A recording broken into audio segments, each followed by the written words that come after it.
Umbes 30 miljonit autismiga inimest üle maailma on osaliselt kõnelevad, lisaks sadadele miljonitele teistele, kellel on kõnet mõjutavad seisundid.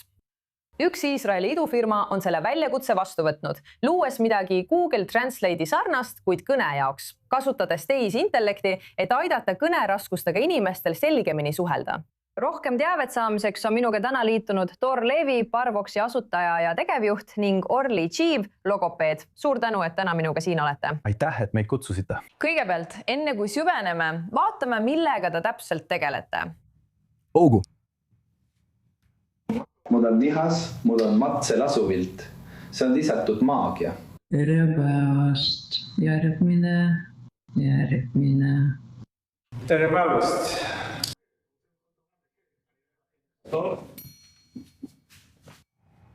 Nii et Tor, räägi mulle, mida me just nägime ja millega sa tegelikult tegeled? Okei, see, mida me hetk tagasi nägime, on igapäevane sündmus meie kodus, kui mu poeg soovis küsida, soovis lõunat süüa ja viis, kuidas ta seda väljendas, oli shipui. Shipui tähendab heebrea keeles shipud barbecue inglise keeles ja rakendus tõlkis selle kohe lõunaks ning siis ta sai lõunasöögi. Nüüd kujutage ette, kui oleks keegi teine, kes selle sõnastikuga tuttav ei ole ja ta jätkaks sõnaga shipui, siis tõenäoliselt jääksite näljaseks ja pettunuks. Olgu, see on Bar, minu poeg. Ta on 27-aastane. Ta jookseb maratone, loeb raamatuid, vaatab filme ja tahaks olla osa meist, kui me lihtsalt lubaksime tal seda teha. Tegelikult olin ma tema isiklik tõlk viimased 15 aastat. Iga kord, kui ta läheb mingile tegevusele, helistavad tema hooldajad, õpetajad ja treenerid mulle iga tunni tagant ning küsivad. Ta paluks seda ja toda, me ei saa aru. Kas sa saad seda kohe veebis tõlkida? Nii et praegu Parvoxi rakendusega nad enam ei helista. Nii et nagu ma aru saan, sina tõlgid oma poja kõnet, aga kuidas see töötab teiste inimeste jaoks, kes on kõnehäirega? Sest sul on palju inimesi, kes seda teevad ja nad saavad seda kasutada samamoodi, nagu sina kasutad seda oma poja jaoks. Jah, ma selgitan. Tegelikult on Parvox nagu isikupärastatud Google Translate. Kui Google Translate tõlgib prantsuse või inglise keelt hiina keelde või teistesse keeltesse, siis meie tegelikult tõlgime mittestandardseid suulisi väljendeid loomuliku keelde. Võib öelda, et Google õpib keeli, aga Parvox õpib inimesi. Nii et see ongi see, mida me teeme. Me tegelikult kuulame ja dekodeerime iga inimese kõneprofiili. Ning tänu sellele suudame edaspidi iga kord, kui ta midagi väljendab, selle tõlkida loomuliku keelde. See aitab kõigil teistel, kõigil tema ümber olevatel inimestel teda väga selgelt mõista. Ja me ei peata vestluse kulgu. Nii et Orly, ütle mulle, kuna sa oled logopeed, kui murranguline on Parvox? See võib olla väga murranguline, sest see on kohene ja tõlgib inimese ainulaadse verbaalse väljenduse.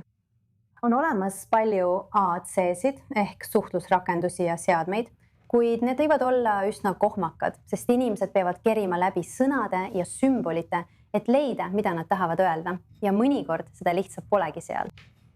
Või saavad nad kirjutada, need, kes suudavad sõnumit kirjutada ja siis see esitatakse suuliselt, see on suuline väljund.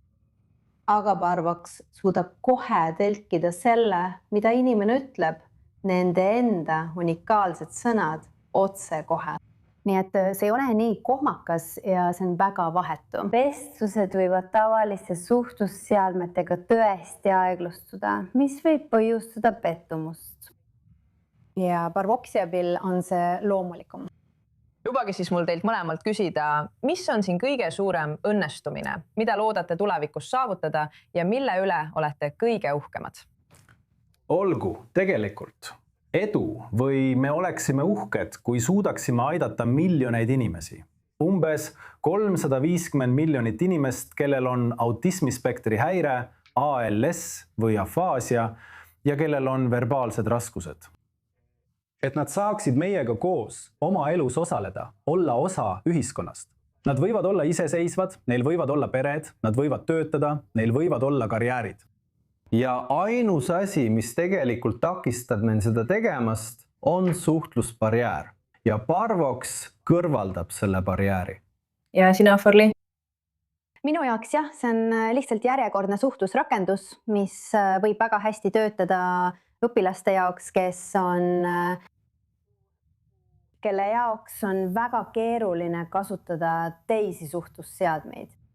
Olen näinud palju iPadi katki minemas ja üle toa visatuna, sest see võib olla nii frustreeriv ja nii raske inimestel leida sõnu, mida nad tahavad öelda.